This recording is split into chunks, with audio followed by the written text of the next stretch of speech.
बिस्मिल्लाहिर्रहमानिर्रहीम। अस्सलाम वालेकुम नाजरीन।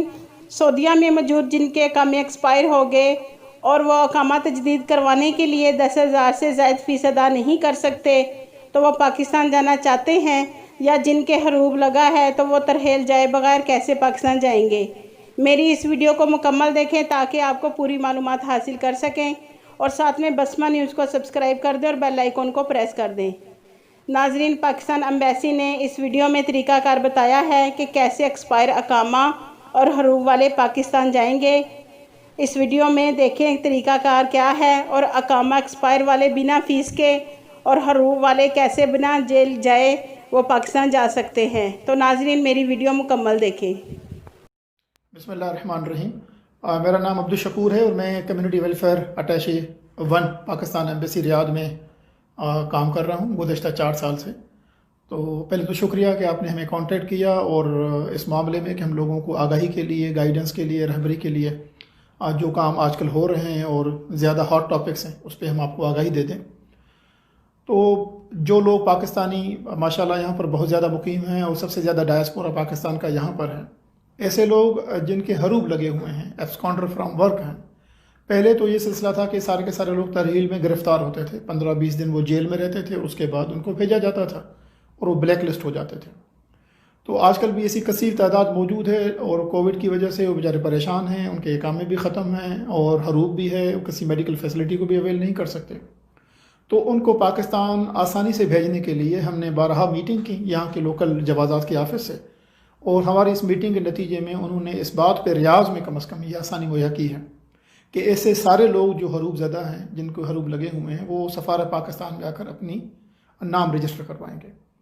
और ऐसे जितने भी नाम रजिस्टर होंगे वो सारे के सारे नाम बजाय तरहील में धक्के खाने के और हम अपने हम वतनों को वहाँ परेशान होता देखें, हमारा मंदूब जो ऑफिस का मुलाजिम है वो लेकर जाता है ये सारे के सारे कागज़ तरहील में, और वहाँ पर 15 दिन के अंदर जिन जिन के मुतालबे नहीं होते या फाइनेंशियल हुकूक वाजिब अदा नहीं होते तो उनके खरूज लग जाते हैं, और फिर सारे के सारे कागज़ सफ़ारे में आ जाते हैं। हम उन लोगों को फ़ोन पे आगाही देते हैं कि जी आपका खरूज लग गया है और आप अपना टिकट लेकर आ जाएं, जो भी करीब तरीन 15 दिन का, 10 दिन का।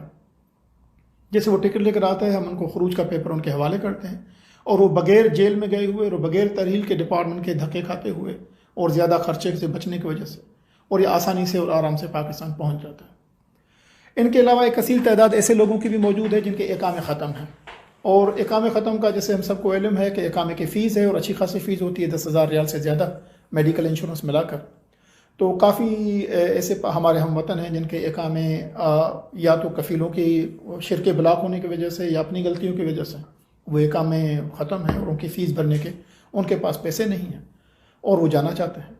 उनमें भी हमने सफ़ीर मोहतरम ने और वेलफेयर विंग वालों ने बहुत सारी मीटिंग्स की गुज़श्ता साल से, और उसमें भी आसानी ये हो गई है कि ऐसे लोगों के भी कागज़ एक फ़ार्म में जमा होंगे और फॉर्म भर के उनके अंगूठे के निशान लगेंगे, और ये सारे के सारे कागज़ हम मकतब अमल में जमा करवाते हैं।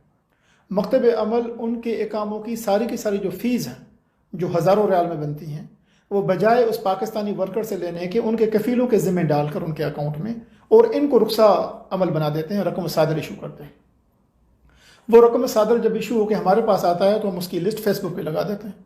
उस रकम सादर को लेकर ये बंदा जिसका ये हो जाता है काम, तो वो तरहील में जाएगा और खरूज लगवा के पाकिस्तान जा सकता है। इस कैटेगरी में जो लोग हैं वो नए वीज़ा पे आ भी सकते हैं, तो एक लिहाज से उनके लिए एक अफ़व है कि फ़ीस भी ना भरें, लेकिन ये थोड़ा लंबा प्रोसेस है, 1.5 से 2 महीने लग जाते हैं। उनमें भी कागज़ हमने कोविड से पहले 4,000 लोगों के जमा करवाए थे, उसमें अल्हम्दुलिल्लाह 2,000 से ज़्यादा लोगों के खरूज लग चुके हैं, जिनकी लिस्टें हमने अपनी पाकिस्तान एम्बेसी की फ़ेसबुक पेज पे लगा दी हैं, और बाकी केसेस भी हम कोशिश कर रहे हैं कि हो जाएंगे इंशाल्लाह। और नई जो बात उनसे हुई है, उम्मीद ये है कि इंशाल्लाह 15 अक्टूबर के बाद हम उनको नए केसेस भी जमा करवाएंगे। तो ऐसे लोग जिनके इकामे ख़त्म हैं और वो पाकिस्तान जाना चाहते हैं, वो सब्र और तहम्मुल के साथ अपने कागज़ और कफ़ील का शिरका और असल इकामा हमारे पास जमा करवा दें, ताकि हम मकतब अमल के साथ रुजू करें, और 2 महीनों के अंदर जैसे उनकी बारी आएगी तो उनको भी तरतीब के साथ फ़ोन भी किया जाएगा और फेसबुक पे उनकी लिस्ट का नाम दिया जाएगा। और मैं दोबारा शुक्रिया अदा करता हूँ। इंशाल्लाह जिस तरह की रहनुमाई होगी कोशिश करें कि सफ़ारे के साथ राब्ते में रहें। जो मौजूदा लोग दावा करते हैं कि हम सफ़ारे के लोग हैं, हम एजेंट हैं सफ़ारे के, तो सफ़ारा कभी भी एम्बेसी ऑफ पाकिस्तान रियाद हो या कौंसलर जनरल जद्दा हो, यह किसी एजेंट की मोहताज नहीं है, न एजेंट के थ्रू काम करती है। तो ये सारे के सारे काम हमारे यहाँ बड़ी आसानी से हो सकते हैं सरकारी फ़ीस पे, और उसमें कोई इजाफी रकम नहीं है। हरूब के मामले में हो या इकामे ख़त्म के मामले में, दोनों में 1 रियाल भी फ़ीस चार्ज नहीं की जाती। तो अगर कोई इससे आपको तलब करता है तो आप मुहतात रहें कि वो कम से कम सफारिक आदमी नहीं हो सकता। Thank you very much.